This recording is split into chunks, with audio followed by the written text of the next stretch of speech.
Hello, എല്ലാവർക്കും അനിതാസ് അടുക്കളയിലേക്ക് സ്വാഗതം. ഇന്ന് ഞാനൊരു കൊള്ളി ചെമ്മീൻ കറിയാണ് ഉണ്ടാക്കാൻ പോകുന്നത്. എല്ലാവരും അത് കണ്ടു നോക്കുക. ഓൾറെഡി ഞാൻ കൊള്ളി വേവിച്ച് വെച്ചിട്ടുണ്ട്. ഇനി അത് താളിക്കാം. ചെറിയ ഉള്ളി, കറിവേപ്പില, വെളുത്തുള്ളി എല്ലാം കൂടി കട്ട് ചെയ്ത് വെച്ചിട്ട്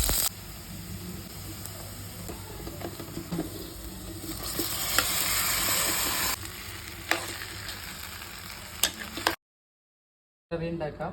ഉള്ളി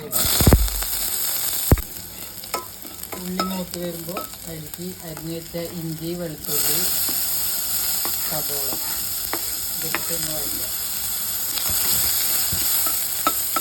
ജിഞ്ചർ ഗാർലിക് പേസ്റ്റ് ഇടുക. പച്ചി വെച്ചിട്ട് കുറച്ച് വെള്ളം ഒഴിക്കുക.